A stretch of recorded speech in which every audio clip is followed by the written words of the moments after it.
Hello everyone, कैसे हैं आप लोग। Hope you all are doing great. Well students, आज हम लोग को एक चैप्टर स्टार्ट करना है बेटा, जिसका नाम है मनी एंड बैंकिंग। बेटा यूट्यूब पर बहुत सारी वीडियोस आप लोगों ने देखी होंगी। कोई आपको बोर्ड पे पढ़ाएगा, कोई आपको कॉपी पे पढ़ाएगा, लेकिन मैं यहाँ आपको कैसे पढ़ाऊँगा एक बात समझ लेते हैं। बेटा मेरा इंस्टीट्यूट है और इंस्टीट्यूट के अंदर मैंने बच्चों को अपने प्रिंट नोट्स प्रोवाइड किए हुए हैं, तो आज उसी नोट से मैं आप लोगों को पढ़ाऊँगा। बेटा आपको कुछ नहीं करना है, सिर्फ एक कॉपी और पेंसिल लेके बैठ जाना है। जो भी मैं आपको बताऊंगा वो सब आपको कुछ लिखना है। और एक बात माइंड में रखें, जितना भी मैं आपको पढ़ाऊंगा बेटा बोर्ड में सिर्फ आपको वही पढ़ना है। कोई कॉपी सैम्पल पेपर आप लोग को नहीं उठाना है, ओके। और बाकी जो भी आपको क्वारी आएगी कमेंट बॉक्स में कमेंट करके आप मुझसे पूछ सकते हैं। विद इन 24 आवर्स हम लोग आपकी सारी प्रॉब्लम्स को दूर करेंगे, ओके, जो भी आपके डाउट्स वगैरह होंगे। बाकी एक बात और, कैसे जिस नोट से आप हमें पढ़ाएंगे क्या वो नोट्स हम लोग को मिल सकते हैं? ऑफ कोर्स बेटा वो नोट्स आप लोग को मिल सकते हैं और फ्री ऑफ कॉस्ट। बस आपको क्या करना है, कमेंट बॉक्स के अंदर अपना मुझे ईमेल आईडी बताना है और आपकी ईमेल आईडी पर 24 आवर्स के अंदर मैं अपने प्रिंटेड नोट्स आपको मेल करूँगा, ओके। तो उसकी हेल्प से आप लोग बहुत अच्छे से पढ़ सकते हैं। बाकी बात करेंगे टॉपिक के बीच में, लेक्चर के बीच में। अब आइए करते हैं अपने चैप्टर को शुरू। तो चलिए बेटा आज हम स्टार्ट करते हैं अपने सेशन 2022 के लिए एक नया चैप्टर क्लास 12 के लिए, जिसकी वेटेज है 6 marks, that is money and banking. एक बार आप देख सकते हैं बेटा, ये मेरे पूरे प्रॉपर नोट्स हैं, जिस नोट्स की लोग और बच्चे मेरे ट्यूशन में पढ़ने के पैसे पे करते हैं, लेकिन आप लोग अब इसका फ्री में फ़ायदा उठा सकते हैं। हाँ बिल्कुल, YouTube पे कमेंट बॉक्स में मुझे अपना ईमेल आप लोग सेंड करेंगे और वहाँ पर मैं आपको इसका PDF file free of cost में विद इन 24 आवर्स बेटा सेंड कर दूँगा, ओके। तो आइए करते हैं चैप्टर को शुरू। Let's begin. आप देख सकते हैं बेटा, सबसे पहले आप लोगों के सामने आता है मनी और बैंकिंग का नेम। हम सबसे पहले क्या स्टार्ट करेंगे? मनी स्टार्ट करेंगे। देखिए हम लोग बेटा पढ़ेंगे कैसे। सबसे पहले इसके अंदर हम आपको बताएंगे मनी, क्योंकि आप खुद सोचिए दुनिया के अंदर पैसे पहले आए होंगे या फिर बैंक? सर ऑब्वियस सी बात है, पैसा पहले आया होगा, उसके बाद हमारा बैंक्स आए होंगे। तो बेटा सेम वही, पहले हम बात करेंगे कि हमने पैसा क्यों बनाया, आखिरकार पैसा आया ही क्यों? क्या हम बिना पैसों के अपनी ज़िंदगी नहीं जी सकते थे? बहुत सारी बातें इसके अंदर हैं, तो एक एक करके शुरू करते हैं। सबसे पहले आज की क्लास के अंदर हम आपको मनी बताएंगे।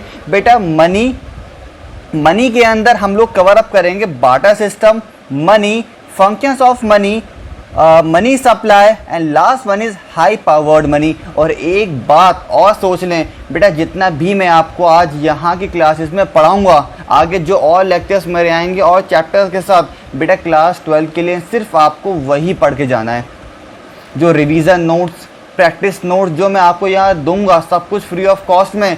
प्यारे बच्चों, आपको सिर्फ वही सब कुछ पढ़ के जाना है। उसके अलावा कोई से सैम्पल पेपर, कोई से बुक को प्लीज़ हाथ मत लगाइएगा, क्योंकि जितना ज़्यादा मटेरियल होता है हम लोग उतने ज़्यादा कंफ्यूज होते हैं कि एग्ज़ाम में कौन सी बुक पढ़ें, कौन सा पेपर सॉल्व करें। तो मैं आपसे रिक्वेस्ट कर रहा हूँ कि जो भी चीज़ मैं आपको प्रोवाइड कर रहा हूँ, थोड़ा यकीन के साथ आप सिर्फ उसको ही अपने एग्ज़ाम में अच्छे से पढ़ के जाइएगा, ओके। तो आइए करते हैं सबसे पहले शुरू मनी चैप्टर को। बेटा मनी के अंदर सबसे पहले हम लोग को समझना है बार्टर सिस्टम क्या होता है। आप लोग देख सकते हैं कि मैंने यहाँ बताया हुआ है सबसे पहले कि बार्टर सिस्टम मनी तक कैसे पहुँचा। आइए देखते हैं क्या चीज़ लिखी हुई है। अच्छा सबसे पहले ये देख लें कि बार्टर सिस्टम होता क्या है। आप देख सकते हैं ये मेरे नोट्स हैं, मैं यहाँ हर चीज़ को डायग्राम के साथ एक्सप्लेन करता हूँ। बेटा एग्ज़ाम में सेम टू सेम आपको ऐसे ही करना है, ठीक है। तो आप देखिए यहाँ बार्टर सिस्टम की मीनिंग लिखी हुई है और यहाँ मैं आपको डायग्राम के साथ एक्सप्लेन करूँगा। पहले एक्सप्लेन करते हैं फिर आपको बताएंगे। प्यारे बच्चों, आप मान के चलिए ये हमारे भाई हैं जिनका नाम है मिस्टर ए, और ये हमारे भाई हैं जिनका नाम है मिस्टर बी। बेटा हमारे ए भाई के पास बहुत सारे वीट हैं। बेटा क्या है इनके पास? बहुत सारे वीट हैं और इनके पास क्या है बच्चा, राइस यानी चावल इनके पास है। अब ये लोग क्या करते थे बार्टर सिस्टम के अंदर पहले के टाइम में कि आपस में ये लोग अपनी गुड्स एंड सर्विसेज को बेटा एक्सचेंज कर लिया करते थे। बेटा क्या कर लिया करते थे, एक्सचेंज कर लिया करते थे कि आप मुझे अपने वीट दे दो और मैं आपको अपने राइस दे दूंगा। बेटा इस सिस्टम को हम लोग बोलते थे बार्टर सिस्टम। क्या बोलते थे, बार्टर सिस्टम। जो लोग आपस में अपने गुड्स को एक्सचेंज कर लिया करते थे इसको हम बोलते थे बार्टर सिस्टम। अब आपको एग्जाम पर डायग्राम समझ में आ गया होगा। और एक बात और सुन लीजिए, एग्जाम में आपको सेम टू सेम ऐसे डायग्राम बना के बेटा आने ही आने हैं। ये बात सोच लो आप, एकदम कहीं भी चाहे लिख लो, क्योंकि वो चीज़ बेटा बहुत ज़्यादा अट्रैक्टिव लगती है जब आप लोग डायग्राम के साथ उसको एक्सप्लेन करते हैं। ठीक है, अब देखते हैं मीनिंग क्या लिखी है बार्टर सिस्टम की।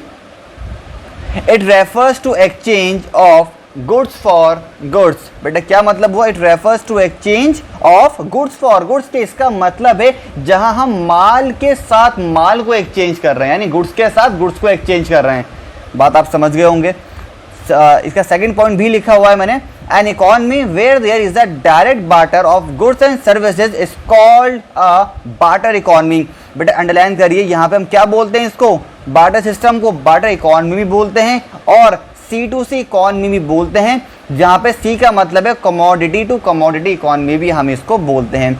अब आपके माइंड में एक छोटी सी डाउट और आएगा कि सर हमारी बुक्स के अंदर तो बहुत बड़ा बड़ा लिखा हुआ है लेकिन आपके नोट्स में तो बहुत छोटा लिखा हुआ है। बेटा एक्चुअल में चैप्टर के वेटेज ही हमारे बोर्ड के हिसाब से सिर्फ और सिर्फ 6 मार्क्स है। तो आपको लगता है कि 6 मार्क्स के अंदर वो आपसे सिर्फ बार्टर सिस्टम पूछेगा, तो बेटा हमें इतना लंबा चौड़ा एक्सप्लेन करने की ज़रूरत नहीं है। आपसे इतना ही पढ़ें जितना मैं आपको पढ़ा रहा हूँ बेझिझक होके। तो उम्मीद है आपको बार्टर सिस्टम समझ में आ गया होगा। अब आपके माइंड में आएगा कि सर बार्टर सिस्टम समझ में तो आ गया, तो हमने पैसा बनाया ही क्यों, हम बार्टर सिस्टम के साथ ही अपनी लाइफ को आगे बढ़ा सकते थे। लेकिन बेटा नहीं, बार्टर सिस्टम के अंदर कुछ प्रॉब्लम्स हम लोग को फेस करनी पड़ रही थी। वो प्रॉब्लम कौन कौन सी थी, वो लिमिटेशंस हमारे बुक के अकॉर्डिंग बेटा 4 लिमिटेशंस थी। There are the 4 limitations. अब कौन कौन सी वो लिमिटेशंस थी प्यारे बच्चों, बेटा फर्स्ट लिमिटेशंस थी जिसको हम ड्रॉबैक्स भी बोलते हैं बार्टर सिस्टम का, lack of double coincidence of fonts. अभी सिर्फ नाम पे फोकस करिए, प्रॉमिस कर रहा हूँ एक एक मीनिंग के साथ आप लोग को बताऊंगा प्यारे बच्चों, एक एक मीनिंग के साथ। सेकंड था lack of common measures of value, third lack of standard deferred payment और last one is lack of storage of value. अब फर्स्ट हमें क्या पढ़ना है, lack of double coincidence of wants पढ़ना है। बेटा आ जाइए, देखो मैंने फिर वही चीज़ यहाँ लिखी हुई है, आप लोग को दिख रहा होगा फर्स्ट पॉइंट के अंदर lack of double coincidence of wants. पहले इसका डायग्राम की बात करेंगे, फिर इसके अंदर लिखा क्या रखा है मैंने वो मैं आपको बताऊंगा। वही अपने एग्जाम्पल के साथ आ जाते हैं। बेटा ये हमारे कौन भाई हैं, अच्छा इनका नाम चेंज कर देते हैं, ये हमारे बेटा सोनू भाई हैं। अगर हमारे कोई सोनू भाई वीडियो देख रहे हो तो प्लीज़ बुरा मत मानिएगा। और ये हमारे हैं मिस्टर मोनू भाई। बेटा सोनू भाई के पास हमारे हैं वीट और मोनू भाई के पास हमारे हैं राइस। सोनू भाई क्या चाह रहे हैं, सोनू भाई चाह रहे हैं यार कि मेरे पास वीट है लेकिन मेरे पास कहीं से राइस आ जाएं। ये सोच रहे हैं मेरे पास कहीं से राइस आ जाएं और मोनू भाई क्या सोच रहे हैं कि मेरे पास कहीं से वीट आ जाएं। तो बेटा ये दोनों क्या करेंगे, आपस में अपने गुड्स को एक्सचेंज कर लेंगे। लेकिन कब, जब ये दोनों सेटिस्फाई होंगे। तो हम कह सकते हैं both side must be satisfied. ये छोटा सा हमारा डायग्राम बन गया, आपको उम्मीद है समझ भी आ रहा होगा। Both side must be satisfied, दोनों को तैयार होना ज़रूरी है कि हाँ भाई मेरे पास वीट है, मैं आपके राइस लेने के लिए तैयार हूँ। हाँ भाई मेरे पास राइस है, मैं आपके वीट लेने के लिए तैयार हूँ। तभी हम इसको एक्सचेंज कर सकते थे। तो इसको बोलते हैं lack of double coincidence of wants, के दोनों को तैयार होना ज़रूरी है। और थोड़ा डिटेल में इस बात को समझते हैं। बेटा मेरे पास है वीट लेकिन मोनू ने मना कर दिया, भाई मुझे आपके वीट नहीं चाहिए लेकिन मुझे तो मोनू के राइस चाहिए ना। तो अब क्या मुझे मोनू अपने राइस दे देगा? नहीं दे सकता। क्यों? क्योंकि मोनू को जो मेरे पास है वो तो चाहिए ही नहीं। तो बेटा ये ऐसे वर्क नहीं करेगा, इसके लिए दोनों को सेटिस्फाई होना ज़रूरी है। अब देखते हैं मीनिंग में मैंने क्या लिखा हुआ है। Barter system can work only when both buyer and seller are ready. Underline कर लेते हैं, when both buyer and seller are ready. जब दोनों तैयार होंगे तभी बेटा हम इसको आपस में एक्सचेंज कर सकते हैं। तो उम्मीद है फर्स्ट पॉइंट समझ में आप लोग को बहुत अच्छे से आ गया होगा। चलते हैं अपने सेकंड ड्रॉबैक की तरफ। बेटा अब कौन सा नुकसान था बार्टर सिस्टम के अंदर? प्यारे बच्चों, हमारा सेकंड नुकसान था जिसका नाम है lack of common measures of value. अब देखते हैं होता क्या है। बेटा बिल्कुल पढ़ेंगे नहीं, पहले सिर्फ अपने बात को डायग्राम के साथ समझेंगे। बेटा किसके साथ समझेंगे? डायग्राम के साथ पहले अपनी बात को समझेंगे। इनके नाम चेंज कर देते हैं। अब इनका नाम है मिस्टर राजा। क्या नाम है भाई? राजा। भाई बुरा मत मानिएगा अगर आप कोई वीडियो देख रहे हैं तो। मिस्टर राजा, और इनका नाम है मिस्टर बाजा। क्या नाम है भाई इनका? इनका नाम है मिस्टर बाजा। अब मिस्टर राजा, ये बताइए, मिस्टर राजा के पास वीट है और मिस्टर बाजा के पास राइस हैं। आप दोनों आपस में अपने गुड्स को एक्सचेंज करने आ गए, लेकिन ये बताइए, मैं राजा जब इससे राइस लेगा मिस्टर बाजा से तो कितने राइस लेगा? बेटा ऐसा नहीं हो सकता कि हम जितने वीट लें उतने राइस दे दें। क्यों? क्योंकि दोनों की वैल्यू बेटा अलग अलग होती है। ये आप आज की डेट के अंदर भी समझ सकते होंगे। क्या वीट और राइस दोनों इक्वल होता है? बेटा ऐसा नहीं है, दोनों इक्वल नहीं होता। तो यहाँ पे ये प्रॉब्लम आ रही थी कि मैं इन्हें 1 किलो चावल के बदले कितने गेहूं दूं, या 1 किलो गेहूं के बदले मैं इन्हें कितने चावल दूं। तो यहाँ पे हमारी क्या हेडिंग बनेगी बेटा? यहाँ पे हमारी हेडिंग बनेगी हाउ मच। लिख के देख लेते हैं एक बार। How much kg of rice is exchange from 1 kg of wheat. भाई 1 किलो चावल के बदले में कितना वीट दूं? ये बात आपको समझ में आ गई है? बेटा ये सारी हेडिंग आप लोगों को लिखनी है। उम्मीद है आपको मेरी राइटिंग भी समझ में आ रही होगी। थोड़ा स्पीड से मैं लिख रहा हूँ, लेकिन आप लोग समझ जाए, थोड़ा जूम करके पॉज करके वीडियो को देख सकते हैं। तो हमारा सेकंड नुकसान क्या था बार्टर सिस्टम का? भाई 1 किलो चावल के बदले मैं उसे कितने गेहूं दूं? That is lack of common measures of value. आइए पढ़ लेते हैं इसको। In the barter system all commodities are not equal. बेटा कमोडिटीज का मतलब क्या होता है? गुड्स ही बोलते हैं, मैंने पहले बता दिया है आपको। In the barter system all commodities are not equal value and there is no common measures. Measures means unit of value goods and services. यहाँ पे कोई भी गुड्स हमारे सेम नहीं होते, अलग अलग होते हैं। तो ये बताइए 1 किलो चावल के बदले मैं इसे कितने गेहूं दूं? हम इसका अंदाज़ा नहीं लगा सकते थे। तो ये दूसरी प्रॉब्लम हम लोग को बार्टर सिस्टम के अंदर फेस करनी पड़ रही थी। आइए थर्ड नुकसान की तरफ चलते हैं। कौन सा थर्ड नुकसान हम लोग को देखने के लिए मिल रहा था बच्चा? That is lack of standard deferred payment. बच्चा lack of standard deferred payment. बेटा डिफर्ड का मतलब क्या होता है? बच्चा डिफर्ड का मतलब होता है फ्यूचर। यहाँ अपने जो हम नया वर्ड पढ़ेंगे ना बच्चा, वो अपने नोट के टॉप पर हम लोग लिख लेते हैं। डिफर्ड का मतलब क्या बताया मैंने आप लोग को? डिफर्ड का मतलब बेटा मैंने आप लोग को बताया फ्यूचर। लिख लें आप लोग भी ऐसे करके, डिफर्ड का मतलब फ्यूचर। आइए आते हैं नीचे देखते हैं। डिफर्ड का मतलब फ्यूचर। अब प्यारे बच्चों इसको एक बार पढ़ लेते हैं, क्या होता है डिफर्ड पेमेंट। अब मेरी बात को पहले हिंदी में समझें आप। बेटा अगर मैंने किसी से 1 किलो चावल उधार ले लिए और मैंने उसको वापस करने हैं 1 महीने के बाद, बेटा क्या मेरी खेती हर साल एक जैसी होती है? Answer is no. अगर मैंने उससे चावल ले लिए अच्छी क्वालिटी के, लेकिन मेरी खेती हुई बुरे चावलों की, तो क्या मैं उसको वो चावल दूंगा और वो उसे एक्सेप्ट कर लेगा? Answer is no. वो तो यही बोलेगा भाई मैंने आपको ये वाले चावल दिए थे, मुझे तो आपसे यही वाले चावल चाहिए। लेकिन ये उस टाइम में बहुत बड़ी दिक्कत हमें फेस करनी पड़ रही थी कि सेम क्वालिटी का प्रोडक्ट जो हमने आपसे लिया है वो हम कहाँ से और कैसे लाएं।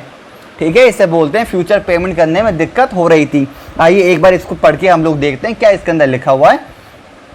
Under barter system contract involving future payment और क्रेडिट, इट मीन्स उधार में, transaction can not take place with ease because of the following reason. इन 3 रीजंस की वजह से वहां पे हम लोग क्या नहीं कर पा रहे थे, उधार के अंदर ट्रांजैक्शन नहीं कर पा रहे थे। बेटा ये लिखा उधार, credit transaction can not take place, हम उसको नहीं कर पा रहे थे। अब कौन कौन से वो 3 नुकसान थे? बेटा सबसे पहले था सेम क्वालिटी के प्रोडक्ट, यहाँ सम लिखा है, इसको आप ए बना दें। सेम क्वालिटी के प्रोडक्ट यानी पढ़ लेते हैं द बोरोवर, बोरोवर कहते हैं उधार लेता है, बेटा लिख लें आप लोग, बोरोवर बोलते हैं जो उधार लेता है। The borrower may not be arrange goods of exactly same quality at the time of repayment। जब उसको रीपेमेंट करना था तो वो सेम क्वालिटी के गुड्स को नहीं अरेंज कर पा रहा था प्यारे बच्चों। तो ये बहुत बढ़िया बात समझ में आ गई आपको। सेकंड पॉइंट देखते हैं, देयर मे बी कॉन्फ्लिक्ट्स, पता लड़ाई, अगर आप लोग सेम क्वालिटी के गुड्स नहीं करेंगे तो ऑब्वियस सी बात है हमारे और आपके बीच में लड़ाई होनी तो लाजमी है। तो वही चीज़ यहाँ पे हो रही थी। पहला नुकसान क्या था इसके अंदर बच्चा, कि हम लोग सेम क्वालिटी के गुड्स कहाँ से लाएं ये लो, और दूसरा क्या था, उनके बीच में आपस में कॉन्फ्लिक्ट्स हो रही थी regarding with the specific commodity is to be use for repayment, जो आपने यूज करी है रीपेमेंट के लिए। और थर्ड पॉइंट क्या है इसका, the commodity to be repaid less और गेन। और भाई जब मैं उसको मतलब उस कमोडिटी को मैं रीपेड कर रहा, दोबारा उसको पे कर रहा था, तो मैं कितना ज़्यादा दूं उसको, मैं कितना कम दूं उसको, ये दिक्कत आ रही थी मेरे साथ। अब मनी में से दिक्कत आती है क्या, आप मुझे बताइए। मैंने आपसे 500 रुपये उधार ले लिए, अब मैं आपको 500 दे दूंगा, आप मुझसे ये थोड़ी बोलोगे कि सर हमने आपसे 500 का नोट दिया था, हमें तो 500 का उसी सीरीज़ का नोट चाहिए। ऐसा थोड़ी है यार, आप मेरे 100 के 5 नोट भी एक्सेप्ट कर लेंगे, लेकिन उस टाइम पे बहुत बड़ी दिक्कत थी। तो आपको उम्मीद है ये समझ में आया होगा, lack of standard deferred payment. अच्छा एक काम कर लेते हैं, इसको हाथ रखते हैं। पहले आप मुझे ये बताइए, आपको 3 ड्रॉबैक्स याद हो गए? दोहराइए मेरे साथ, एक बार रिवाइज कर लेते हैं। फर्स्ट वन कौन सा था, lack of double coincidence of wants, जहां पे दोनों को सेटिस्फाई होना जरूरी है। सेकंड कौन सा था आपका, lack of standard deferred common measures of value, यहाँ पे कि मैं 1 किलो चावल के बदले कितने उसको गेहूं दूं। और थर्ड था आपका डिफर्ड पेमेंट के फ्यूचर में मुझे कैसे पे करना है, उसमें मुझे 3 दिक्कतें आई थी कि सेम क्वालिटी का गुड्स कहाँ से लाऊं, दूसरा कॉन्फ्लिक्ट्स उनके बीच में होने लगी थी, और थर्ड आपका रीपेड लेस और गेन, कि कितना ज़्यादा कितना कम मुझे रीपेड करना है उसको, ये प्रॉब्लम थी। अब फोर्थ वाला क्या बेटा आपका, lack of storage of value. बच्चा कौन सा है, lack of storage of value. हाँ इसमें डायग्राम नहीं, क्योंकि इसके हमने 3 बातें यहीं पे समझ ली हैं, इसके अंदर डायग्राम बनाएंगे। जहाँ जहाँ मैंने स्पेस दिया हुआ है बेटा, आप भी मेरे नोट्स का प्रिंट आउट निकाल लेना, और जैसे मैं नोट्स के अंदर डायग्राम बना रहा हूँ सेम टू सेम आप भी बेटा ऐसे ही बनाएंगे। मैं दोबारा बोल रहा हूँ, इससे अच्छा कुछ नहीं मिलेगा आप लोग को। मैं ये नहीं बोल रहा कि यूट्यूब पर टीचर्स अच्छे नहीं है, बेटा बहुत सुपर टीचर्स हैं, लेकिन जो चीज़ मैं प्रोवाइड कर रहा हूँ बेटा, वो भी आपको एक बहुत एक्सपीरियंस के बाद मैं कर रहा हूँ। अगर आपको फिर भी कुछ कमी लगती है मेरे नोट्स के अंदर कुछ पढ़ाने में, तो प्लीज़ मुझे कमेंट बॉक्स में आप लोग कमेंट कर सकते हैं। ओके, आइए देखते हैं अपना लास्ट पॉइंट कौन सा था, lack of storage of value. बेटा ये क्या होता है, इस बात को पहले समझने की कोशिश करते हैं। पता है फार्मर्स अपने गुड्स को बहुत समय तक रख नहीं पाएंगे। अगर पैसों की बात होती तो कम ज़्यादा में हम उसको बेच देते, लेकिन अब हम उसको अपने पास कैसे रखें, ये बहुत बड़ी दिक्कत हमें फेस करनी पड़ रही थी कि फार्मर्स इतने लंबे समय तक अपने पास गुड्स को कैसे रखें। एक बात को समझ लेते हैं कि भाई ये हमारे भाई फार्मर हैं, और भाई इनके पास कितना टन्स है, 100 टन्स वीट है, 100 टन्स इनके पास वीट है, या कुछ पेरिशेबल गुड्स हैं, मार लेना जो बोलते हैं जो जल्दी ख़राब हो जाते हैं। बेटा क्या इसको ये लंबे समय तक रख सकते हैं पेरिशेबल गुड्स को? Answer is no. तो हम क्या लिखेंगे, नॉट प्रिजर्व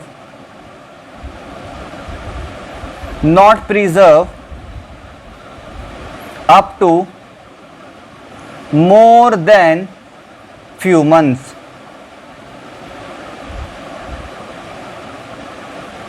जो फार्मर्स के पास वीट है बेटा, वो उसको लंबे समय तक अपने पास नहीं रख सकते, ये बहुत बड़ी दिक्कत थी। एक बार इसको समझ लेते हैं, क्या लिखा हुआ है, मोस्ट ऑफ पेरिशेबल गुड्स कौन से होते हैं? वेजिटेबल, फ्रूट जो हमारे जल्दी खराब हो जाते हैं। डू नॉट पोजेस ड्यूरेबिलिटी, यानी आप उसको एक लंबे समय के अनुसार नहीं रख सकते। Storage of goods require time and efforts, बच्चा क्या करता है? Time and efforts. तो उम्मीद है आपको ये पूरी बात समझ में आ गई होगी। हमने पहले क्या पढ़ा बेटा? हमने बताया बार्टर सिस्टम क्या होता है, जहाँ पे लोग गुड्स टू गुड्स चेंज किया करते थे, उसके कुछ नुकसान थे, वो हमने आपके साथ डिस्कस करे। 4 नुकसान थे, ड्रॉबैक्स थे, जिसकी वजह से हम लोग को मनी पैदा करना पड़ा, इट मीन्स बनाना पड़ा। Okay, money.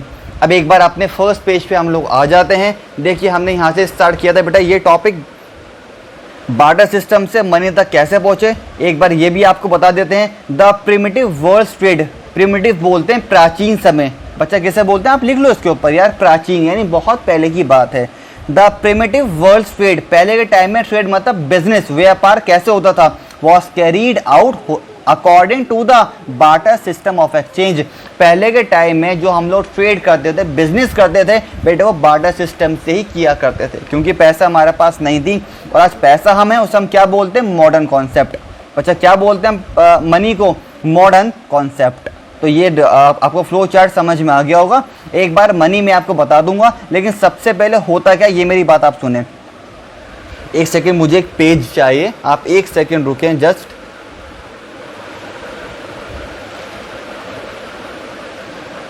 अच्छा, इस नोट्स के पीछे एक मैंने रफ पेज रखता हूँ हमेशा, आप देख सकते हैं इस नोट्स के पीछे एक रफ पेज है। यही बात को समझिए क्या मैं कहना चाह रहा हूँ आप लोग से। आप भी ऐसे ही पीछे सारी बातें लिखते रहिएगा, कोई अलग से कॉपी बनाने की ज़रूरत नहीं है आपको, चाहिए। चलें बात को समझें बेटा। जब हम लोगों को बार्टर सिस्टम के अंदर दिक्कत क्रिएट होने लगी तो हमने क्या करा बेटा? हम लोगों ने पैसों में नहीं, पैसों से पहले हम लोग अपनी सेलिंग परचेजिंग गोल्ड में करते थे बेटा, गोल्ड में।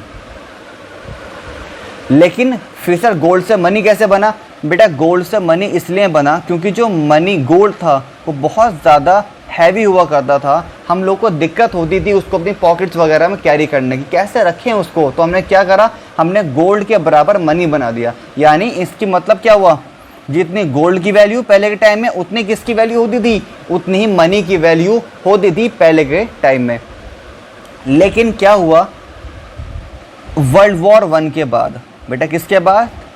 वर्ल्ड वॉर 1 के बाद जब दुनिया के अंदर वर्ल्ड वॉर 1 हुई बेटा, तो पता है आपको क्या हुआ? गोल्ड के जो प्राइस थे, गोल्ड के जो प्राइस थे बेटा, वो डिक्रीज़ होने लगे, और जो मनी की वैल्यू थी वो आपको और हमें भी पता है बेटा, वो कम होने लगी। बात को समझते हैं कैसे, कि आज आपके पास 1000 रुपये हैं, तो आप आज 1000 रुपये के अंदर 4 जीन्स से एज एग्जाम्पल ख़रीद सकते हैं। लेकिन 2 साल के बाद क्या उसी 1000 रुपये के अंदर आप 4 जीन्स खरीद लेंगे? आंसर इज़ नो, नहीं खरीद सकते। लेकिन अगर आपने 1000 रुपये का गोल्ड लेकर रखा होगा तो हाँ, 2 साल बाद उस गोल्ड की वैल्यू कुछ ना कुछ बढ़ेगी। तो बेटा ऐसे हमारे मनी की वैल्यू कम हो गई वर्ल्ड वॉर 1 के बाद, और गोल्ड की वैल्यू हमारी ज़्यादा होने लगी। लेकिन पहले हम लोग बार्टर सिस्टम के बाद मनी में नहीं, गोल्ड में डीलिंग किया करते थे, परचेजिंग सेलिंग किया करते थे। उसके बाद हमारा मनी आया। तो बात आपको समझ में आ कि मनी कब आया? वर्ल्ड वॉर 1 के बाद, ठीक है। मनी की वैल्यू कम हो गई, लेकिन पहले उन दोनों की वैल्यू इक्वल थी वर्ल्ड वॉर 1 से पहले। ये चीज़ आपको दिख रही होगी बहुत अच्छे से। आइए अब वापस चलते हैं अपने नोट्स की तरफ।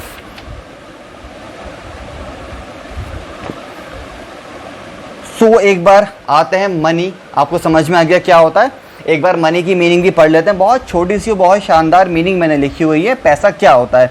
मनी इज एनीथिंग, पैसा हर चीज़ है। Money is a anything which is generally accepted, जो आराम से एक्सेप्ट हो जाए as a medium of exchange, जिसको हम एक्सचेंज कर सकें। मेजर्स ऑफ वैल्यू, जिसको हम काउंट कर सकें। स्टोर ऑफ वैल्यू, जिसको हम स्टोर कर सकें। And means for standard of deferred payment, जिसको हम फ्यूचर के अंदर भी पे कर सकें। यानी जो 4 नुकसान थे हमारे बार्टर सिस्टम के अंदर बच्चा, वही हमारी मनी की मीनिंग बन गए। जो वहाँ 4 नुकसान थे बार्टर सिस्टम में, आज वही काम हम लोग मनी से ईजी वे में कर सकते हैं। बेटा क्या हुई इसकी मीनिंग?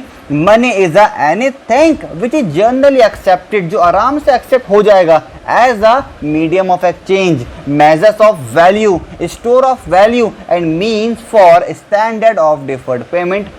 उम्मीद है आपको मीनिंग समझ में आया होगा। मनी क्या होता है इसका मैंने एक पॉइंट और लिखा हुआ है। The term money is cover coins, currency notes and cheque. Money के अंदर कौन कौन सी बातें आती हैं बच्चे? आपके कॉइन्स भी आते हैं पैसे के अंदर, करेंसी नोट्स भी, और चेक को भी हम मनी के अंदर ही मानते हैं। ये बात समझ लें आप। अच्छा, एग्जाम में अगर मनी के बारे में कोई भी बात आपसे पूछी जाए तो बेटा आपको ये वाला पॉइंट तो जरूर ही लिख कर आना है। एक बार देखते हैं क्या लिखा है। Money has no power to satisfy human wants. Money has no power to satisfy human wants but it commands power to purchase those things which have utility to satisfy human wants. बात को समझो क्या कहना चाह रहा हूं मैं। Money के पास कोई पावर नहीं होती जो हमें सेटिस्फाई कर सके। मेरे पास बहुत सारा पैसा रखा है और मुझे भूख लग रही है, क्या वो पैसा मुझे सेटिस्फाई कर सकता है, मेरी भूख को ख़त्म कर सकता है? Answer is no. बल्कि हम उस पैसे से वो चीज़ खरीद सकते हैं जो मुझे सेटिस्फाई करे। ये बात माइंड में सेट कर लें बेटा। पैसा हमें कभी सेटिस्फाई नहीं करता, बल्कि पैसे से हम वो चीज़ खरीद सकते हैं जो हम लोग को सेटिस्फाई करे। तो ये वाली पॉइंट मनी के अंदर आप लोग को बेटा लिख कर ही आनी है। तो उम्मीद है सारी बात समझ में आई होंगी बेटा। मनी भी समझ में आप लोग को आ गया। मनी के अंदर आता है काइंड्स ऑफ मनी, कि एक पैसा कितने तरीके का होता है बच्चा। पैसा दो तरीके का हमारा होता है, एक करेंसी, एक डिपॉजिट मनी। पता है आपको, करेंसी जो हमारे पास होती है डिपॉजिट मनी, और बैंक मनी जो हमारा पैसा बैंक के अंदर होता है। करेंसी दो टाइप की होती है बेटा। कौन कौन सी? एक कॉइन्स और एक पेपर मनी।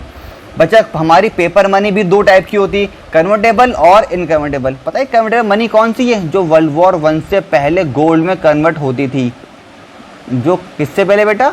वर्ल्ड वॉर 1 से पहले गोल्ड में कन्वर्ट हो सकती थी, उसे हम बोलते थे कन्वर्टेबल मनी। जो अब कन्वर्ट नहीं हो सकती उसे हम बोलते हैं इनकन्वर्टेबल मनी और फिएट मनी। बच्चे बहुत कंफ्यूज रहते हैं फिएट मनी में, सर ये क्या होता है, फिएट मनी क्या होता है? बेटा कुछ नहीं होता। जिस मनी को हम लोग गोल्ड में कन्वर्ट नहीं कर सकते, ठीक है, उसे बोलते हैं इनकन्वर्टेबल मनी। और इसी को मैंने समझाने के लिए आगे बहुत अच्छे इजी लैंग्वेज के अंदर बेटा एक्सप्लेन भी किया हुआ है। एक बार आप लोग देख भी सकते हैं कि मैंने क्या इसको एक्सप्लेन कर रखा है। अगर मैं कॉइन्स की बात करूं तो बहुत जल्दी टॉपिक पढ़ते हैं, ईजी है। It refers to all metallic money. सारे मेटालिक मनी को हम कॉइन्स के अंदर मानते हैं। Example of coins are 1, 2, 5, 10। और पता है 10 के बाद कौन सा आ गया बच्चा? 20 रुपीज़ का कॉइन भी आ चुका है। Coins are token money. इसको और क्या बोल सकते हैं बेटा? टोकन मनी बोल सकते हैं। Token money is the money the face value of which is more than the intrinsic metallic value. यानी बात समझ में आपको, जिसकी फेस वैल्यू ज़्यादा होती है उसकी मेटालिक वैल्यू से। कहने की बात क्या है कि अगर 2 रुपये है, एक 2 रुपये का सिक्का है बेटा, लेकिन जो उसकी वैल्यू उससे थोड़ी कम होगी, ठीक है, फेस वैल्यू उसकी ज़्यादा है, ये बात मान के चलें। Token coins these days are usually, अब क्यों ऐसा हुआ?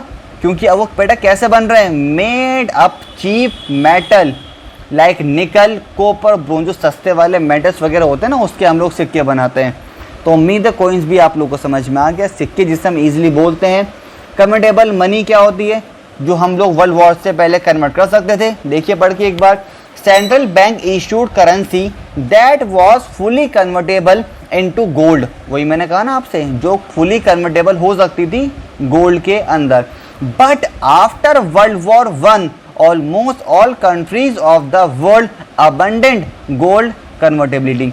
सबने भाई मना हो गया, अब कन्वर्ट नहीं होने का है, क्योंकि सारी कंट्रीज की मोस्टली हालात ख़राब हो गए थे। From that time paper money become inconvertible. तो उसके बाद से क्या हो गया भाई? इनकन्वर्टेबल हो गई है। अब उसे हम पढ़ लेते हैं एक बार। Money act as money because people have confidence in it as it is issued on the other fiat of the government. It is called fiat money because government has declared as a legal tender. और सरकार ने इसको क्या declare कर दिया बेटा? Legal tender. Accept होनी है, ये एक्सेप्ट होनी है। तो भाई समझिए आप लोग बात मेरी। फिएट मनी बोलते हैं जो अब कन्वर्ट नहीं हो सकती, उस सरकार ने इसको लीगल टेंडर भी डिक्लेयर कर दिया है। अब लास्ट एक पॉइंट और था इसके अंदर हमारा, डिपॉजिट मनी क्या होती है भाई? It refers to the deposit held with the bank on the basis of which cheques could be drawn. वो पैसा जो हमारा बैंक के अंदर होता है और हम चेक के थ्रू उस पैसे को निकाल सकते हैं। Customer of the bank deposit paper notes and coins with the bank for safe keeping. आप लोग अपना पैसा कहाँ जमा करते हैं भाई? सर बैंक के अंदर जमा करते हैं सेफ कीपिंग के लिए। ओके, तो वही वाली बात मैंने यहाँ पे लिखी हुई है। तो बेटा समझ में आप लोग को आ रहा है ना एक एक बात? जो चीज़ यहाँ पे मैं अंडरलाइन कर रहा हूँ वही चीज़ आप लोग अंडरलाइन करिएगा और थोड़ा कंजूसी मत करिएगा प्लीज़। मैं जो आपको नोट्स भेजूंगा उसकी आप जो है एक हार्ड कॉपी ज़रूर निकाल लें। अगर नहीं निकाल सकते यार, 2-4 रुपये भी आपके पास नहीं है, तो भाई एक कॉपी पेंसिल लेके बैठ जाइए और वीडियो को पॉज करके आप लोग यहाँ से बहुत अच्छे से नोट डाउन भी कर सकते हैं। ओके, चलिए आगे आइए। बेटा फंक्शन ऑफ मनी की बात हम लोग समझ लेते हैं। ये आपका थर्ड लास्ट टॉपिक है, फंक्शंस ऑफ मनी। आपको पता है मनी के कितने फंक्शंस होते हैं? बेटा मनी के 2 फंक्शन होते हैं। अच्छा, फंक्शंस होता क्या है बच्चा? मनी काम कैसे करता है। फंक्शंस का मतलब होता है कि काम कैसे करता है, मनी काम कैसे करता है। बच्चा मनी 2 तरीके से काम करता है। एक होते हैं उसके प्राइमरी फंक्शंस और एक होते हैं उसके सेकेंडरी फंक्शन, जिसको हम बोलते हैं डेरिवेटिव फंक्शंस भी। सेकेंडरी फंक्शन का दूसरा नाम क्या होता है? डेरिवेटिव फंक्शन भी हम इसको बोलते हैं। अब प्राइमरी फंक्शन के अंदर 2 बातें आती हैं बेटा। कौन कौन सी? Medium of exchange, measures of value, के इजीली एक्सचेंज हो सकता है और हम इसको मेजर काउंट भी कर सकते हैं कितना पैसा हमारे पास है। और बेटा इसके अंदर कौन कौन सी बातें आती हैं? Standard of deferred payment, future के अंदर भी पे कर सकते हैं और इसको स्टोर भी कर सकते हैं। समझे बात आप मेरी? तो आइए इसको एक्सप्लेन एक बार बहुत जल्दी से कर लेते हैं, उम्मीद है आप लोग समझ जाएंगे। अगर कोई पॉइंट मैं स्पीड से बता देता हूँ समझ में नहीं आया है तो बेझिझक होके यार आप मुझसे कमेंट बॉक्स में पूछ सकते हैं। प्रॉमिस कर रहा हूँ 24 आवर होने से पहले आप लोगों को उसका आंसर पूरा प्रॉपर दूंगा।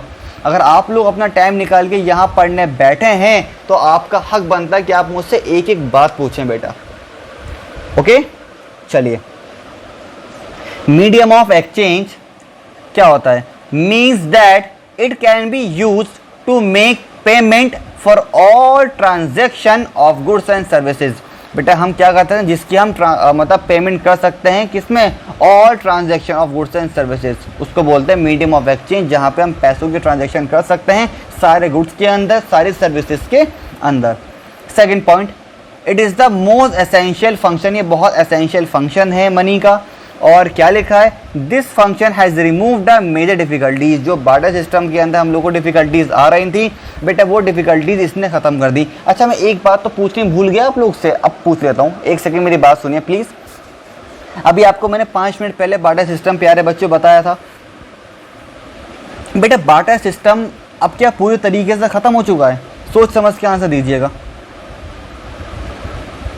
बेटा बार्टर सिस्टम अभी भी पूरी तरीके से ख़त्म नहीं हुआ है। पता है क्यों? अच्छा गैस करो। चलो गैस क्या यार, मैं एक्सप्लेन कर देता हूँ। बेटा आपको पता है कि आप जहाँ भी रहते हो, हालांकि मैं रहता हूँ मेरठ में, और यहाँ पे ना कुछ लोग आते हैं, वो बोलते हैं कि आपके पास जो अच्छे अच्छे कपड़े हैं, जीन्स है, ट्राउजर्स हैं, वो आप हमें दे दो, बदले में हम आपको बकेट देंगे या टब देंगे। तो बेटा क्या होता है, उन्होंने हमसे हमारे कपड़े लिए और हमें बदले में क्या दे दिया? बकेट और टब। इसे बोलते हैं बार्टर सिस्टम। और एक एग्जांपल और देता हूँ बेटा, पहले आते थे शूज़, कि आप हमें अपने लेदर के शूज़ दे दीजिए जो आपके ख़राब हों, उसके बदले हम आपको बाउल या ग्लास वगैरह देंगे कांच का।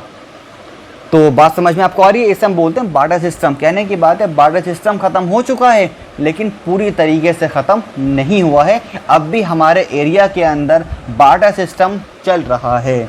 उम्मीद है बात समझ में आई होगी। चलिए अपना देखते हैं सेकंड पॉइंट अब कौन सा लिखा हुआ है। Measures of value means that money work as a common denomination. बच्चा मनी किसके लिए वर्क करता है? बेटा मनी वर्क करता है as a common denomination in which values of all goods and services are expressed, जिसके अंदर सारे गुड्स एंड सर्विसेज हमारे एक्सप्रेस होते हैं। उसके बाद आइए, this function facilitates maintenance of business account.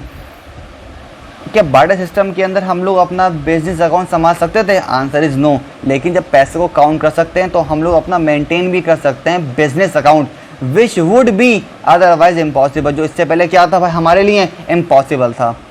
Third point, by reducing the value of all goods and services to a single unit that is price it become. अच्छा एक बात और सुनो, नई बात सिखाऊंगा, नई बात आपको। बच्चा यहाँ पे लिखा हुआ है आई, और आई को हम लोग बोलते हैं क्या? That is. कभी आपने अपने स्कूल की मैम से पूछा है कि हम आई को दैट इज़ क्यों बोलते हैं? आइए अपने पीछे इंपॉर्टेंट वाले पेज पे, ये नोट्स का हम इंपॉर्टेंट पेज बना रहे हैं, ये हम सारी बातें लिख रहे हैं, ऐसे आप लोग लिखेंगे। बेटा देखो मेरी बात को सुनो, ये आई ना एक ग्रीक वर्ड है। बेटा कौन सा वर्ड है आई? एक ग्रीक वर्ड है और आई का मतलब पता है क्या होता है आप लोग को बच्चा? आई का मतलब होता है इड और ई का मतलब होता है बच्चा ईस्ट। ये ग्रीक वर्ड है।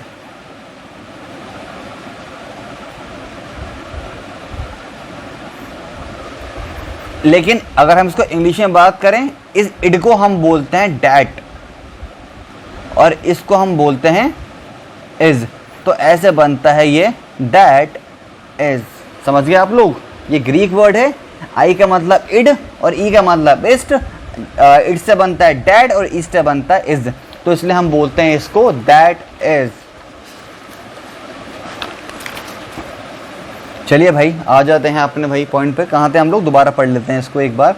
Bye reducing the value of all goods and services to a single unit, that is price अगर हम लोग को रिड्यूस करनी है, it become very easy to find out the exchange ratio between them and comparing their prices. अगर आप लोगों को क्या करना है यार, मतलब एक तरीके से पैसा कम करना है तो आप लोग कर सकते हो ना। आपको पता है 500 रुपये हैं लेकिन मुझे इसमें कम करना है, तो आप 500 से क्या 300 कर नहीं सकते? बिल्कुल काउंट करके कर सकते हो। लेकिन वीट में कैसे करते हैं आप लोग? पहले बार्टर सिस्टम के अंदर कैसे करते हैं आप लोग? कम कैसे करते हैं? तो आप उसको कम नहीं कर सकते थे और कंपेयर भी उसको नहीं कर सकते थे। लेकिन अब हम लोग मनी के अंदर ही वो सारे काम अपने ईजिली कर सकते हैं।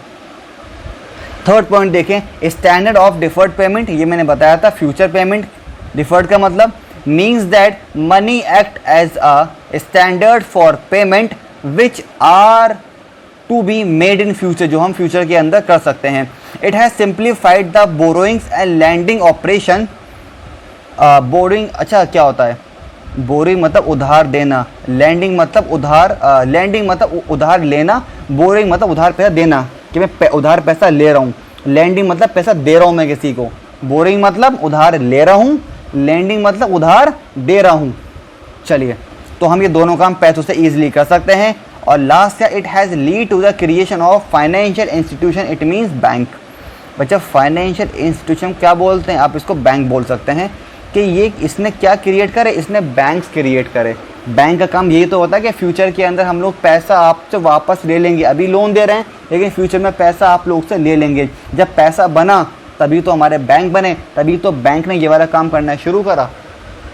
अगले क्लास के अंदर और भी मज़ा आएगा आप लोगों को। चलिए और लास्ट पॉइंट हम लोग को क्या है? स्टोर ऑफ वैल्यू, के पैसों को हम लोग आराम से स्टोर कर सकते हैं। Means it is easy and economically to store as it is storage does not require much space. आपको सर ये कौन सी बात लिख दी कि पैसा इस जगह नहीं लेता? अगर आप लोग एक बहुत छोटे से घर में रहते हैं, मैं आपसे बोलूँ कि यार क्या मेरे 10 करोड़ रुपए आप लोग रख लोगे? आप क्या कहोगे? नहीं सर जगह नहीं है यार, मैं कैसे रखूँ? ऐसा कोई नहीं बोलेगा। आप लोग पैसों के लिए जगह आराम से बना लेंगे। तो यहाँ इस बात का मतलब समझें कि पैसा एक तरीके से ज़्यादा जगह नहीं लेता।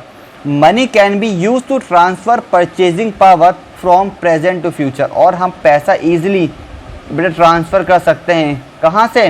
प्रेजेंट से फ्यूचर तक। लेकिन पेरिशेबल गुड्स याद है आपको, वहाँ दिक्कत आ रही थी। It can be easily exchange for goods at all the time. और पैसा हमारे पास है तो बहुत ईजी है, हम किसी भी टाइम अपने गुड्स को क्या कर सकते हैं? एक्सचेंज कर सकते हैं पैसों के साथ। तो बेटा यहाँ तक की बात आपको समझ में आ गई है? अब तक हमने क्या पढ़ लिया? अब समझ लो एक बार बेटा। अभी तक हमने फर्स्ट टॉपिक पढ़ा बार्टर सिस्टम, उसके बाद हम लोगों ने पढ़ा ड्रॉबैक्स बार्टर सिस्टम के, फिर मनी क्या होता है, उसके बाद हमने काइंड्स ऑफ मनी बताया, उसको एक्सप्लेन करा, और उसके बाद लास्ट टॉपिक जो हमने आपको फिफ्थ पहले बताया वो था आपका फंक्शंस ऑफ मनी, के मनी काम कैसे करता है। सर मनी दो तरीके से काम करता है, एक प्राइमरी फंक्शन और एक सेकेंडरी फंक्शन जिसको हम डेरिवेटिव बोलते हैं। दो बातें प्राइमरी के अंदर आती हैं और दो ही बातें आपकी डेरिवेटिव फंक्शंस के अंदर आती हैं। कुल मिला के मनी हमारा 4 तरीके के काम करता है।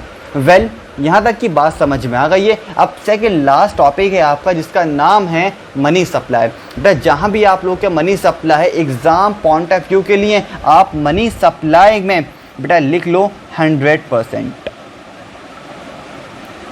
आप लिख लो 100%। मनी से ये क्वेश्चन बहुत ज़्यादा ही इम्पॉर्टेंट है, मनी सप्लाई। तो ये पूरा टॉपिक मैं आपको बहुत सही तरीके से एक्सप्लेन करने वाला हूँ। तो चलिए भाई देख लेते हैं अपना ये मनी सप्लाई का टॉपिक, जो कि मैंने बता दिया आप लोगों को 100% एग्ज़ाम पॉइंट ऑफ व्यू से। ये टॉपिक स्टार्ट करने से पहले सबसे पहले कुछ बेसिक बातें मैं आप लोगों को बेसिक नॉलेज देना चाहूँगा। तो बेसिक नॉलेज के लिए बेटा कहाँ पर आते हैं हम लोग? आते हैं अपने नोट्स के बैक पेज पर। आइए सबसे पहले यहाँ समझते हैं। मुझे ये बताइए, जो RBI आप लोग जानते होंगे, रिज़र्व बैंक ऑफ इंडिया, बेटा यही नोट प्रिंट करता है। ये मान लेते ये हमारे एक तरीके का बॉक्स है, ये इतने सारे नोट्स RBI ने प्रिंट कर रखे हैं ये लोग। अच्छा, RBI जितने नोट प्रिंट करता है कि सारे पब्लिक के लिए वो निकाल देता है कि भाई लो इतने पैसे मैंने प्रिंट करे, जाके लोगों को पैसा दे दो। बैंक को दिया कि बैंक ये पैसा अब जाके लोगों को दे दो, ऐसा नहीं होता। RBI कुछ पैसा अपने पास भी रखता है। जो पैसा RBI अपने पास रखता, मान लेते हैं इतना पैसा RBI ने क्या करा, अपने पास रखा, तो हम लोग इसको बोलते हैं स्टॉक। और जो पैसा RBI निकाल देता है उसको हम बोलते हैं सप्लाई। तो बात आपको समझ में आ गई। सप्लाई कौन सा वाला पैसा होता है जो RBI कर देता है, स्टॉक तो RBI के पास रखा हुआ है, तो हम इसे बोलते हैं सप्लाई। खाली सप्लाई मैंने अभी आप लोगों को बताया है। अब आप मेरी बात को सुनिए, मनी सप्लाई का मतलब क्या होता है? मनी सप्लाई का वो मतलब होता है कि RBI ने इकॉनमी के अंदर कितना पैसा सर्कुलेट हो रहा है। बेटा आप भी रिपीट करिए मेरे साथ, RBI का दिया हुआ पैसा हमारी इकॉनमी के अंदर कैसे सर्कुलेट हो रहा है। यानी मैंने पैसा किसी और को दिया, फिर उसने पैसा किसी और को दिया, फिर उसने पैसा किसी और को दिया, तो ये जो पैसा सर्कुलेट हो रहा है इकॉनमी के अंदर, एक के पास से दूसरे के पास जा रहा है, इसी को हम बोलते हैं मनी सप्लाई। बेटा क्या बोलते हैं? इसी को बोलते हैं मनी सप्लाई। तो आइए अपने एक बार नोट्स को देख लेते हैं, कहाँ है मनी सप्लाई। अब आपको ये टॉपिक समझ में आ जाएगा बहुत अच्छे से। चलिए एक बार पढ़ लेते हैं प्यारे बच्चों से। It refers to total volume of money held by public at a particular point of time in an economy। एक समय के अनुसार हमारी इकॉनमी के अंदर कितना पैसा पब्लिक के पास हेल्ड है, यानी कितना पैसा यहाँ पे सर्कुलेट जो हो रहा है, उसे हम बोलते हैं मनी सप्लाई। और मनी सप्लाई के अंदर कौन कौन सी बातें आती हैं? That total amount of money, cash, coins, balance in bank account in circulation, जो पैसा बैंक के अंदर भी हमारा सर्कुलेट हो रहा है। सिंपल लैंग्वेज में आप लोग बोल रहा हूँ, हिंदी में आप लोग लिख लीजिए। मनी सप्लाई का मतलब होता है RBI ने जो पैसा हम लोग को दिया है, वो पैसा हमारी इकॉनमी के अंदर सर्कुलेट जो हो रहा है, उसको हम बोलते हैं मनी सप्लाई। समझ गए होंगे आप लोग। अब सरकारी पता कैसे लगा कि हमारी इकॉनमी के अंदर पैसा कहाँ कहाँ पे सर्कुलेट हो रहा है, उसको हम कैसे कैलकुलेट करेंगे? तो प्यारे बच्चों इसी को हम लोग बोलते हैं कंपोनेंट्स के। कैसे हम लोग निकालेंगे, तो इसको भी समझने के लिए हम लोग पहले बैक पेज पर आते हैं। पता है RBI ने बेटा इसको निकालने के लिए 4 रास्ते बताए। पता है कौन कौन से 4 रास्ते थे? दिख रहा होगा आप लोग को, M1, M2, M3 और M4। और इस M को हम लोग डिनोट करते हैं कैपिटल M को मनी सप्लाई से, यानी money supply 1, money supply 2, money supply 3, money supply 4। ये 2 कॉन्सेप्ट जो थे आप लोगों के, बेटा इसको हम बोलते हैं नैरो कॉन्सेप्ट। क्या बोलते हैं हम इसे? Narrow concept. पता है बेसिकली नैरो कॉन्सेप्ट में से किसको बोलते हैं? बेटा हम बोलते हैं M1 को। लेकिन कभी कभी किसी नोटबुक्स के अंदर लिखा हुआ है कि M1 M2 दोनों को क्या बोल देते हैं? नैरो कॉन्सेप्ट बोल देते हैं। और M3 M4 को क्या बोलते हैं बेटा? Broad concept. बोलिए मेरे साथ, क्या बोलते हैं? Broad concept. समझ गए होंगे आप लोग। अब क्या होता है बेटा, आपको पता है इसमें दोनों को बोलते हैं, लेकिन बेसिकली किसको बोलते हैं? चांसेस किसके हैं बेटा? वो चांसेस है M4 के। और पता है सरकार ने पहले 2 रास्ते निकाले थे मनी सप्लाई को निकालने के। पता है कौन से ईयर में? 1967-68 के अंदर। और यहाँ सरकार ने रास्ते निकाले थे बेटा, वो था आपके 1977 के अंदर। तो ये वाली बात समझ में आ गई, सरकार कैसा पैसा कैलकुलेट करती थी M1 M2 M3 M4 की हेल्प से। और M1 M2 हमारे कब दिए गए? 1967 से 68 में। और M3 M4 हमारे कब आए ब्रॉड कॉन्सेप्ट? 1977 में। तो आइए ये हमारे नोट्स एक बार यहाँ से एक बार पढ़ के देख लेते हैं किस तरीके से हमारा टॉपिक है। Till 1967-68 reserve bank of India RBI use only the narrow concept, और नैरो कॉन्सेप्ट यूज़ करता था, अंडरलाइन करिए, of money supply, but since 1977 4 alternative measures of money supply M1 M2 M3 M4 आपके वो आ गए। अच्छा M1 के अंदर कौन कौन सी बातें आती हैं? अभी सब छोड़िए, M1 के अंदर कौन कौन सी बातें आती हैं ये सब समझ लेते हैं। सरकार कैसे पता लगाएगी M1 के लिए, मतलब M1 से कितना पैसा हमारी मार्केट के अंदर, कितना पैसा इकॉनमी के अंदर सर्कुलेट हो रहा है, सरकार कैसे पता लगाएगी देख लेते हैं। M1 is equal to currency and coins with public, के लोगों के पास कितना पैसा कितने कॉइन्स है। दूसरा डिमांड डिपॉजिट। बेटा डिमांड डिपॉजिट क्या होता है, देखो मैं सबसे ऊपर लिख रहा हूँ, आप लोगों को समझ लेते हैं एक बार आप लोग। बेटा जी डिमांड डिपॉजिट का मतलब होता है, देखो एक इसका नुमोनिक याद करो, CASA, कासा।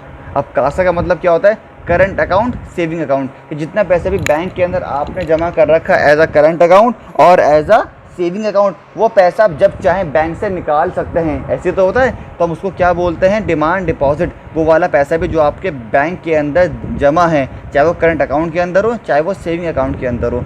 सर इन दोनों अकाउंट में डिफरेंस क्या होता है, बेटा कंफ्यूज मत हो, इन दोनों अकाउंट में डिफरेंस क्या होता है और इनके अलावा कौन कौन से अकाउंट होते हैं, बैंकिंग में क्या किस तरीके से हम लोग अकाउंट अपना खुलवा सकते हैं, सारी बातें आपको बैंकिंग के अंदर बताऊंगा। अभी सिर्फ मनी सप्लाई आप लोग समझ लो।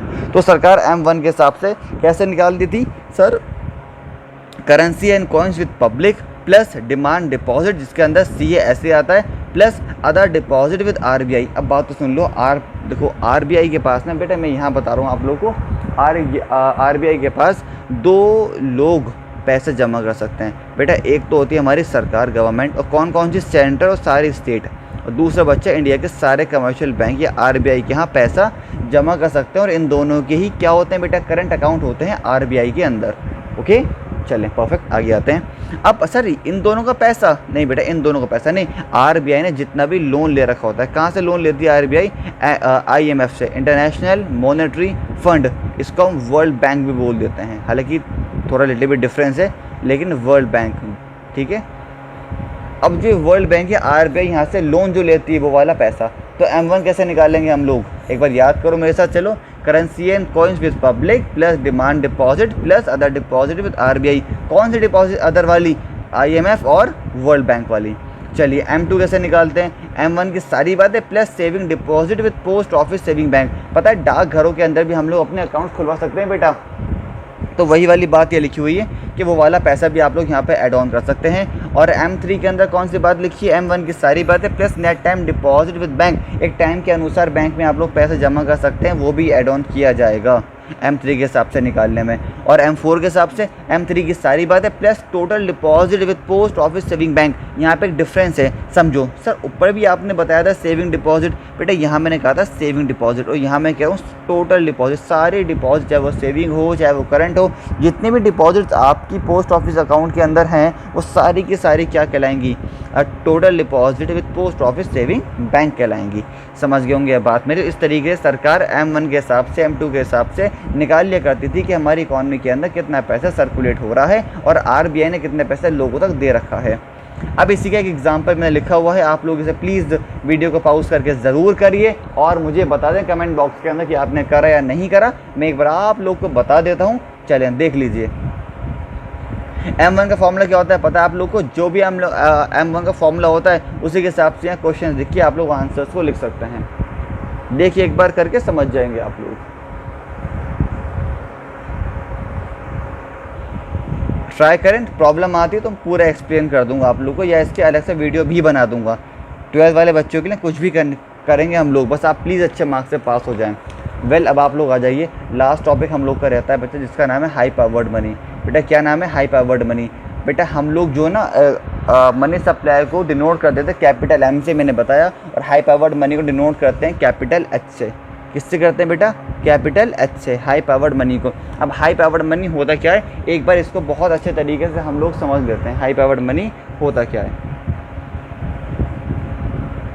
देखिए समझें। अच्छा पीछे समझाते हैं आप लोग को, क्योंकि हमें जो इंपॉर्टेंट बात होती है वो सारी पीछे लिखनी होती है, तो पीछे ही एक्सप्लेन कर देते हैं आपको। यहाँ देखो देखो नीचे स्पेस है हम लोग के पास, यहाँ करते हैं।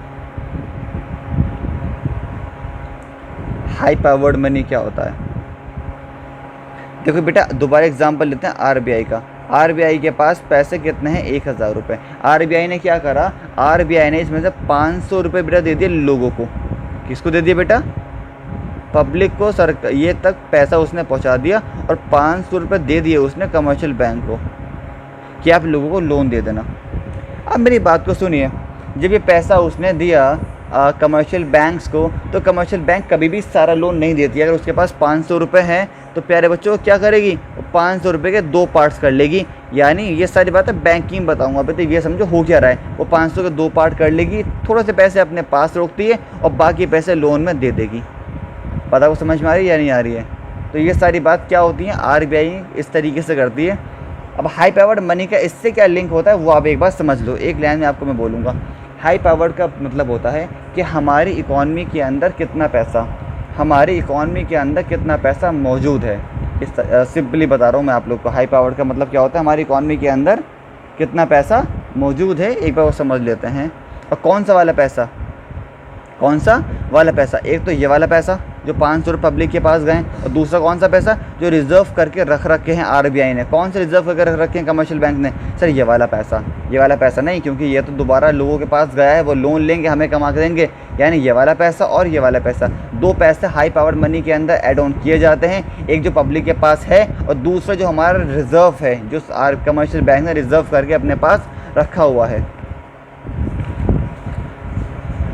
देख लेते हैं एक बार क्या लिखा हुआ हमारे नोट्स के अंदर। High powered money is money produce by the RBI and the government. बेटा कौन प्रोड्यूस करता है इसको? RBI and government. It consist of 2 things, 2 बातें इसके अंदर आती हैं। करेंसी हेल्ड बाय पब्लिक जो मैंने बताया, and cash reserve with the bank, जो बैंक अपने पास थोड़ा पैसा रिजर्व करके रख लेता है। जैसे 450 में से उसने कितने रखे थे बेटा? 50 रुपये उसने रख लिए थे, 500 में से 50 रख लिए थे, 450 का उसने लोन दे दिया था आगे। और देख लेते हैं, the overall supply of money in an economy ultimately depends on the amount of central bank। क्या मतलब वो? The overall supply of money in an economy ultimately depends on the amount of central bank. और इसी condition को हम लोग क्या बोलते हैं? The central bank money is sometimes called high powered money और मॉनेटरी बेस। और इसी तरीके को हम लोग कभी कभार क्या बोल देते हैं? हाई पावर्ड मनी और मॉनेटरी बेस बोल देते हैं।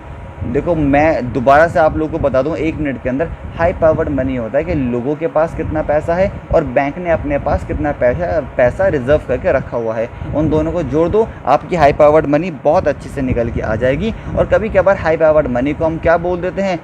हाई पावर्ड मनी और मॉनेटरी बेस, इसको हम बोल देते हैं। अच्छा एक छोटा सा क्वेश्चन याद देखो, मुझे याद आ गया, लिखा था मैंने ये। हाई पावर्ड मनी और मनी सप्लाई दोनों कभी इक्वल हो सकते हैं? हाई पावर्ड मनी और मनी सप्लाई दोनों इक्वल हो सकते हैं? मैंने आपसे कहा था कि आरबीआई के पास कितने पैसे हैं? सर 1000 रुपये हैं। आरबीआई ने कितने पैसे दिए? 500 रुपये दिए थे ना, मैंने पीछे बताया आपको पब्लिक को। लेकिन अब क्या करा आरबीआई ने? 500 ना दे के पूरे 1000 रुपये दे दिए लोगों को। तो देखो सप्लाई हो गई नहीं हो गई? सप्लाई वो तो थी, आरबीआई ने कितने पैसा दे रखा है। और हाई पावर्ड मनी कितने हैं? 1000, क्योंकि उसने कमर्शियल बैंक को बेटा कितने पैसे दिए? सर उसने कमर्शियल बैंक को इस बार दिए 0। तो बात आपको समझ में आ गई? Answer is yes, high powered money और मनी सप्लाई ये दोनों इक्वल हो सकते हैं। यस ये दोनों इक्वल हो सकते हैं। ये छोटी सी बात आप लोग लिख लें कहीं भी, बात आपको इतनी समझ में आ गई होगी। अब छोटी सी केस स्टडी है, इसको एक बार आप पढ़ लेना, मैं आपको इसकी हिंदी बता देता हूँ, बहुत इजी है। क्वेश्चन क्या लिखा है? After demonetisation people deposit the old currency into bank account if it will decrease the money supply in economy. क्या डिमोनेटाइजेशन के बाद लोग बैंकों के अंदर पैसे रखना बंद कर देंगे? आंसर इज़ नो, बिल्कुल नहीं मेरे हिसाब से। बाकी मुझे आपका पता नहीं, क्योंकि आप ही बताइए कि बैंक हमारा पैसा लेके भाग गया था? सर बिल्कुल भी नहीं, बल्कि बैंक ने तो हमें नई पुरानी करेंसी लेके नई करेंसी हम लोग को प्रोवाइड की थी, उतनी ही जितना हमने पैसा उसको पुराना दिया था। तो बेटा बैंक हमारा पैसा लेके कैसे भाग सकता है? ऐसा तो ये आंसर क्या है? एकदम गलत है। ये देखिए, the given statement is refuted, गलत एकदम। The old currency by people reduce the currency held by public, increase the net demand deposit held by the commercial bank and the same amount, so there will be a no change. अब please खुद पढ़ लेना आप लोग, ये इसकी हिंदी है। तो खैर आपको सारी बातें समझ में आ गई होंगी। बेटा हमने मनी के अंदर कौन कौन सी बातें पढ़ी। प्लीज़ किसी चीज़ में भी प्रॉब्लम हो या कोई टॉपिक, मैंने जैसे लास्ट वाला topic high powered money, money supply थोड़ा स्पीड से पढ़ा दिया आप लोगों को। पता है क्यों? क्योंकि यार जब मैं अभी इसकी वीडियो रिकॉर्ड कर रहा था तो दोस्त बार से ऐसा हुआ कि मैंने वीडियो रिकॉर्ड तो कर ली, लेकिन पता नहीं कुछ प्रॉब्लम के रिगार्डिंग मेरी आवाज़ रिकॉर्ड नहीं हो पाई यार। अब 3 बार मैंने लिखा, फिर रफ़ करा, फिर लिखा, फिर रफ़ करा, अब 3rd टाइम लिखा है मैंने। अब देखता हूँ कि वीडियो रिकॉर्ड हुई है या नहीं हुई है। ठीक है, तो प्लीज़ माइंड मत करना, लेकिन उम्मीद है आपको पूरा चैप्टर बढ़िया तरीके से समझ में आ गया होगा यार। अगर आ गया तो प्लीज़ एक लाइक करके मुझे मोटिवेट कर दें प्लीज़ यार, क्योंकि बहुत मेहनत लगती है इस सब चीज़ों को करने में। बस देखने में आसान लगता है कि 20 मिनट की वीडियो है, 30 मिनट की वीडियो है, हम लोग देख लेते हैं, लेकिन बेटा कसम से बहुत ज़्यादा मेहनत लगती है इसके अंदर। खैर आप समझ सकते हैं इस बात, तो प्लीज़ लाइक करें, सब्सक्राइब करिए और दूसरों को भी शेयर करिए। बाकी बात समझिए मेरी। हमने पहला टॉपिक क्या पढ़ा इसके अंदर? सर सबसे पहले आपने हमें बताया मनी के अंदर बार्टर सिस्टम क्या होता है, उसके ड्रॉबैक्स क्या होते हैं, फिर मनी बताई, मनी के फंक्शंस बताए, फिर आपने सर हम लोग को बताया मनी सप्लाई, फिर आपने बताया हाई पावर्ड मनी। तो यहाँ तक मैंने मनी की सारी बातें ख़त्म कर दी हैं। अब आप लोग से मिलूँगा कल के लेक्चर के अंदर, जहाँ पे commercial bank functions of commercial bank तक मैं आपको पढ़ाऊँगा। बैंकिंग के 2 लेक्चर जाने वाले हैं, क्योंकि थोड़ा लेंथी टॉपिक है, बहुत डिटेल में आपकी कवर कर रहा हूँ। इसके अलावा कहीं और से आप लोग को नहीं पढ़ना है, सिर्फ और सिर्फ आप लोग को बेटा यहीं से पढ़ना है। तो चलिए फिर आज की क्लास को समाप्त करते हैं। Till then good bye, take care.